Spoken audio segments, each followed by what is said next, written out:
జగదీష్ రెడ్డి ఏం మాట్లాడతారంటే సీఎం రేవంత్ రెడ్డికి నేను ఒక్కనే సరిపోతా, వచ్చే ఎన్నికలలో నల్గొండ నుంచి ఒక్కని కూడా అసెంబ్లీ గేట్ తాకని అని చెప్పి ఎక్కువ ఊహించుకొని మాట్లాడుతున్న జగదీష్ రెడ్డి గారు, మీకు అంత సీన్ లేదు, అర్థమైందా? 9.5 ఏళ్ళు దోచుకున్న పైసలు ఖర్చు పెట్టి గెలిచినావు, లక్కీ ఛాన్స్లా. నీకు అంత సీన్ లేనే లేదు అసలు. నీ స్థాయి నువ్వు తెలుసుకొని మాట్లాడు రేవంత్ అన్న గురించి. కలెక్టరేట్ పేరుతో భూములు కొలగొంటే దొంగవి నువ్వు రేవంత్ అన్న గురించి మాట్లాడతావా? హాస్టల్ బిల్డింగ్ కడతామని చెప్పేసి రికార్డ్స్ లో నీ ఇల్లు చూపించి నిధులు కొల్లే ఉంటే దొంగలు మీరిద్దరు, నువ్వు గదర్ కిషోర్ ఇద్దరు. ఇది నిజం కాదా? మీలాంటి దొంగలు కూడా రేవంత్ అన్న గురించి మాట్లాడతారా చెప్పు. నల్గొండ లేవాభివృద్ధి చేసిరా 9.5 ఏళ్ళు చెప్పు. ఎక్కడ చూసినా శూన్యం, మొత్తం దాచుకోవడం సరిపోయింది. ఇది నిజం కాదా?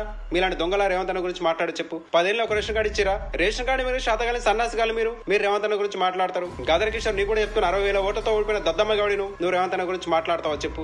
ఫామ్ హౌస్ లో కట్టి బానిసలా మీరు, అర్థమైందా? ఒక ఆయన గ్లాస్ లో మందు పోస్ట్ అయినా, ఇంకో ఆయన ఫామ్ హౌస్ లో కుక్కకన్నా ఈయనం, అర్థమైందా? మీరు రేవంత్ అన్న గురించి మాట్లాడతారా చెప్పు. సీఎం రేవంత్ రెడ్డి సార్ గురించి మాట్లాడే ముందు నోరు వాళ్ళు అదుపులో పెట్టుకొని మాట్లాడండి, అర్థమైందా? లేకపోతే అక్కడ జనాలు మీకు రాజకీయ సమాధి కడతారు. జగదీష్ రెడ్డి గారు, గదర్ కిషోర్ ఇద్దరికి చెప్తున్నా.